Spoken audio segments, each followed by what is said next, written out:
요한복음 4장 5절에서 14절까지 말씀. 요한복음 4장 5절에서 14절까지 말씀만 읽겠습니다. 같이 합독합니다. 시작. 사마리아에 있는 수바라 하는 동네에 이르시니 야곱이 그 아들 요셉에게 산당이 가깝고 거기 또 야곱의 우물이 있더라. 예수께서 길 가시다가 피곤하여 우물 곁에 그대로 앉으시니 때가 6시쯤 되었더라. 사마리아 여자 한 사람이 물을 이르러 왔으매 예수께서 물을 좀 달라 하시니 이는 제자들이 먹을 것을 사러 그 동네에 들어갔음이라. 사마리아 여자가 이르되 당신은 유대인으로서 어찌하여 사마리아 여자인 나에게 물을 달라 하나이까 하니 이는 유대인이 사마리아인과 상종하지 아니하느니라.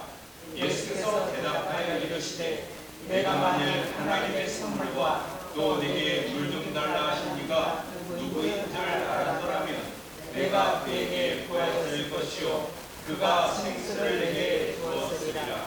여자가 이르되 주여 물을 그릇도 이 우물은 깊은데 어디서 당신이 그 생수를 얻겠사오나이까. 우리 장 야곱이 이 우물을 우리에게 주셨고 또 여기서 자기와 자기 아들들과 짐승이 다 마셨는데 당신이 야곱보다 더 크니까. 예수께서 대답하여 이르시되 이 물을 마시는 자마다 다시 목마르느니와 내가 주는 물을 마시는 자는 영원히 목마르지 아니하리니 내가 주는 물은 그 속에서 영생하도록 솟아나는 샘물이 되리라. 아멘. 오늘 말씀의 제목은 주님과 만남의 축복이라고 하는 제목을 가지고 사랑하는 성도 여러분, 만난다고 하는 것 얼마나 큰 의미입니까? 또 우리는 만날 때에 기도를 하지요. 하나님, 우리가 만나야 되는데 이런 만남을 통해서 하나님과 연합하고 또한 그 만남이 축복의 만남, 아픔이 아니고 눈이 아니고 축복의 만남이 되는 그 만남이 여러분, 그 만남을 통해서 하나님은 놀라운 일을 하나님은 사랑을 통해서 일하십니다. 때로는 그 방법을 통해서 사랑까지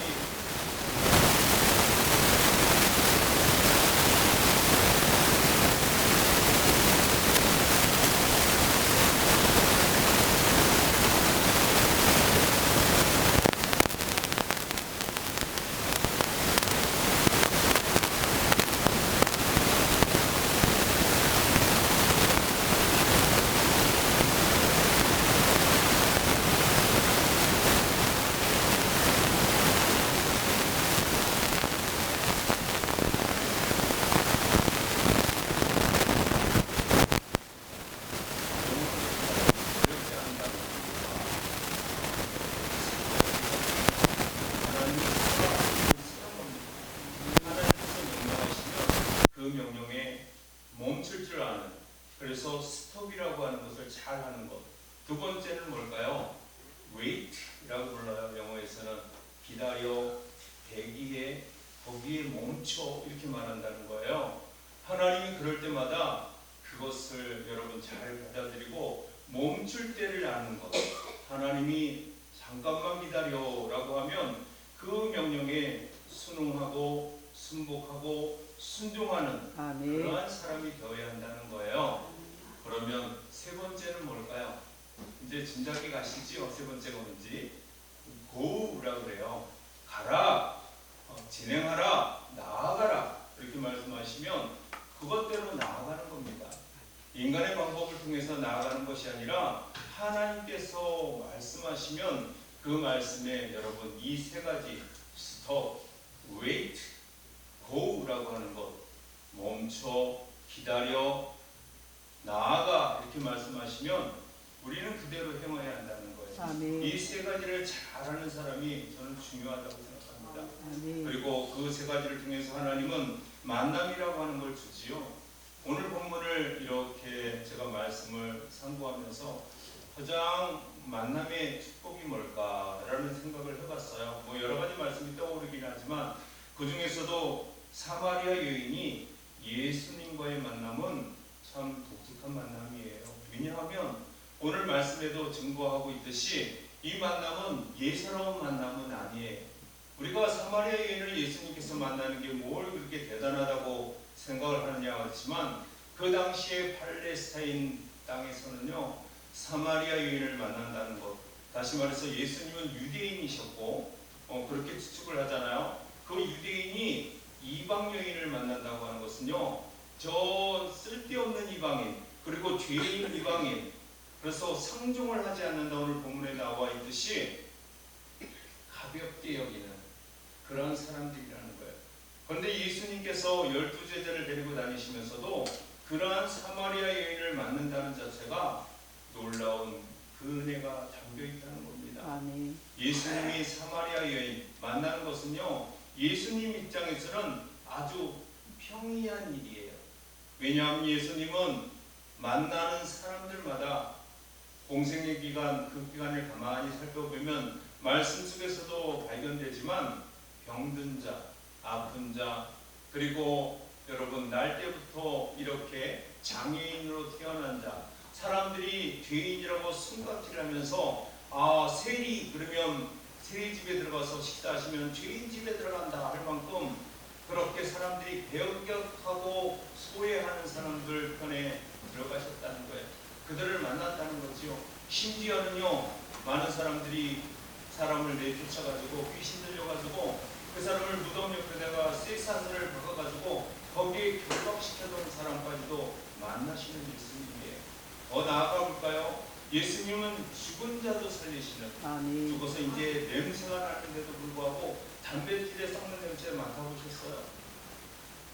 그런 냄새가 나는데도 불구하고 그곳에 가셔서 죽은 자를 만나시고 그를 살리시는 예수님의 만남의 그런 모습들을 우리가 발견할 수 있다는 거죠. 아멘. 예수님은 그 만남을요 좋은 만남을 결과적으로는 이끌어내시지만 그러나 그 첫 번째 환경은 사람들에게 손가락질 당하고 사람들이 외면하고 사람들이 싫어하는 곳을 찾아다니셨다는 거예요. 여러분 그런 측면에서 늘 말씀을 볼 때마다 생각해야 합니다. 우리 또한 나 또한 그렇게 살아갈 수 있을까? 나 또한 예수님의 흔적을 따라서 예수님의 인품과 성품을 닮으라 그러는데 그렇게 닮아가려고 하면 예수님이 그랬듯이 그 예수님의 모습을 내 모습에 투영을 시켜가지고 내가 그렇게 살아야 할 텐데 정말 그럴까? 그런 모습들을 여러분 고단한 애를 써야 합니다. 저는 개척교회에서 사역한 적이 있어요. 개척교회 사역할 때 가장 좋았던 때가 어디냐 하면 고아원을 이렇게 겨울날 고아원에 가가지고 이 이불 빨래를 겨울날 하려고 그러면 어떻게 하냐면 큰 다라라고 알죠? 다라에 놓고 거기다 물을 잔뜩 갖다 놓고 물을 부어놓고 거기에 이불을 집어넣고 그 다음에 거기다가 이제 세탁 세제들을 이렇게 풀어놓고 이제 세레퍼를 신고 가가지고 옷을 반바지처럼 이렇게 걷어 올려붙이고 들어가서 밟는 거예요. 처음에는 좀 따뜻한 느낌이 들어요. 따뜻한 물도 조금 부어서. 근데 시간이 지나면 이게 차가워져가지고 바깥에서 하니까 금방 차가워져요. 들어가기 싫을 만큼. 그걸 밟는 거지요. 열심히 밟는 거예요. 뭐 대충 하는 게 아니라 정말 깨끗하게 빨아지라고 여러분 발을 가지고 이렇게 밟으면서 교대적으로 권사님, 집사님들이랑 돌아가면서 이제 나오시지요. 제가 밟을게요. 이러면서 봉사활동을 다닌 적이 있어요. 토요일마다. 그럴 때마다 그 봉사활동을 다 마치고 나서 여러분 누군가는 모르겠지만 오늘 좋은 거는 대접은 못하지만 우리 바지락 칼국수를 먹고 갑시다. 제가 한번 쏘겠습니다. 그래가지고 매주마다 이렇게 한 분씩 누가 말한 거 아니에요. 차례를 정한 것도 아니고 뭐 이 집사님이 내십시오, 김 장모님이 내십시오 이렇게 말하지 않아도 그렇게 이제 칼국수집에 들어가서 그렇게 비싸지도 않았는데 그걸 먹으면서 같이 희희낙낙했던 때가 얼마나 좋았는지 몰라요. 그때가 참 기뻤습니다. 봉사활동하면서 나올 때 그 아이들을 보면서 그 아이들이 꼭 인사를 해요. 다음 주에 봐요. 이렇게 인사를 하면 그냥 유면허가 나올 수 없잖아요. 그래 다음 주에 보자 이러고 또 초콜릿 같은 것도 숨겨가지고 가지고 모르게 그걸 원장님이 알고 그러면 야단 맞아요. 그러니까 모르게 이렇게 주머니에 막 넣어주고 이랬던 데가 생각이 납니다. 만남은 그런 만남을 통해서도 저는 참 기뻤습니다. 사회에서 소외되어지고 고아로 자라난 아이도 있지만 고아가 되고 싶어서 고아원에 가 있는 친구들은 아니잖아요. 그들의 죄는 아니에요.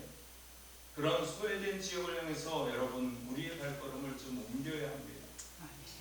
주님께서 그랬듯이 우리의 삶을 뒤돌아보면서 우리는 정말 좋은 만남만 원하는가, 기도는 그렇게 원한다 할지라도 여러분의 행위는, 여러분의 마음은 그곳에 가 있어야 돼요. 아멘. 지역을 살필 줄 알아야 되고, 아멘. 지역을 돌아볼 줄 알아야 되고, 아멘. 지역을 섬길 줄 알아야 되고, 아멘. 지역을 돌아볼 줄 아는 것을 하나님이 기뻐하세요. 아멘. 누군가에게 칭찬을 받기 위함이 아니라 내가 믿는 내 전능하신 여호와 하나님이 기뻐하시고 내가 믿는 내 주님께서 행하셨던 그 일을 행하는 것이야말로 중요하다는 거지요. 아멘. 오늘 본문 5절과 7절은요 우리에게 이렇게